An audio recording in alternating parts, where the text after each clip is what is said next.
How's your lean program doing? Is it viewed by your employees as a flavor of the month? Is it a fad? Here today, gone tomorrow? Something they just got to view themselves as living through? After a while, management will stop pushing us on 5S+1 and we can go back to doing things we used to do. And we see fads come and go all the time. I don't hear a lot of disco music on the radio today, and I don't see a lot of guys wearing mullets. So again, it seems like fads are pretty typical. We don't really want them in the work environment, and we need employees to see the value in the lean initiative. I talk in my videos often about driving change, that everything is in a state of change. Again, you don't need to plant weeds in your garden, just ignore it and they'll grow all on their own. If you want to end a relationship, do nothing and it will end. Change is always happening. Everything is moving forward or backwards, green and growing or dry and dying. We're advancing or we're retreating. Stability really doesn't exist. We need to keep effort going to drive the type of change that we really want in our lives and with our businesses.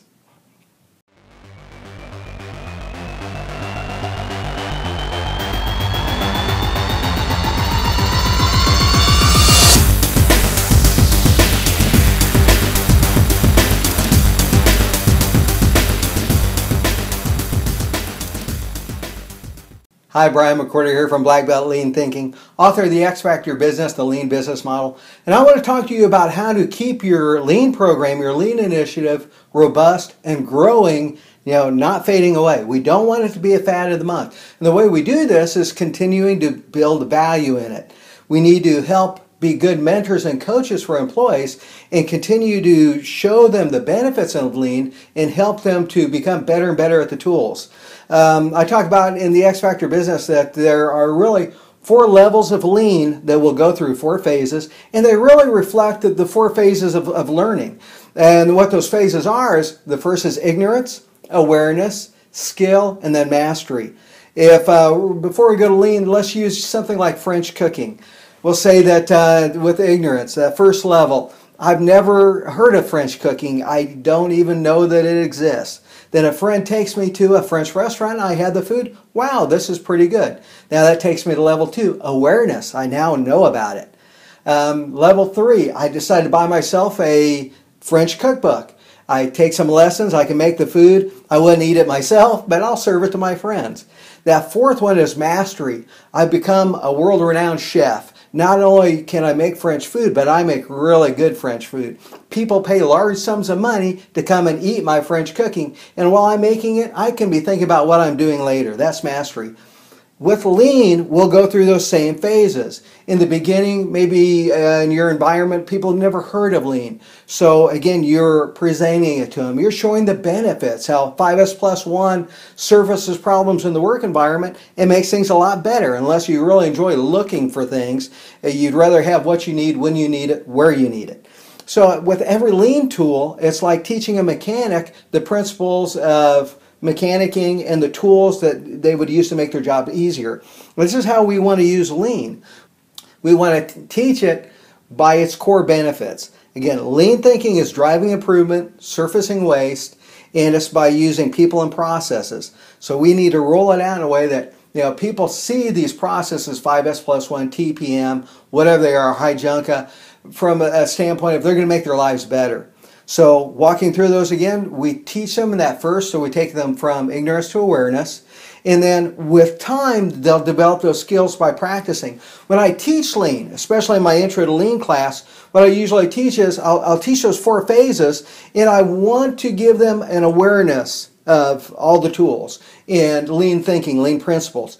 And that's really all I tell them I'm going for. And when we're doing that, they don't get bogged down with stress of trying to learn all these things that, they're not sure if they're going to ever use. As adults, we learn on an as-needed basis. We don't typically learn something until we see value in it, that we're going to use it. So if I am successful in teaching about lean principles and lean tools, then in the work environment with good mentoring and coaching, as I start applying 5S+1 and we set up TPM, they'll start seeing the benefits and gaining skill with these.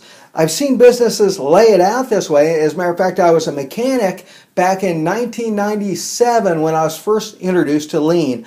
I went through a very extensive shop floor lean program that was almost, I think it was around a month long. So there were, I believe, four different 1-week training sessions. So it was a lot of time and effort teaching us lean. In the department I was in, many of us mechanics embraced it and we started moving forward with it. Our management team actually dropped it as an initiative about a year after our training, and throughout the factory we were really the only ones doing it. We kept doing 5S, we kept doing a lot of the lean tools that we learned because they made our lives better. No one was making us do it. We saw the benefits, so we didn't want to stop doing it. And when I see management teams spend a lot of money and energy trying to get lean going, but they don't use pull, showing the benefits, they try and push it on people. Again, when someone pushes, we tend to push back. We need to see the benefit. That's creating that pull. Remember, that's how our economy works. That's supply and demand. Again, we're showing them the benefit of this and hoping they'll latch on to it and use it to make their lives better. Again, the mechanic using this stuff daily, or the waitress or waiter or whatever the work environment is, the construction worker, by using these tools daily with time, they'll become much better than the person that trained them. At some point, your lean initiative really needs to go away. And what I mean by that is, anytime we have a separate initiative that we're pumping energy, time, money into, it's just kind of normal for us to, at some point, want to stop doing that.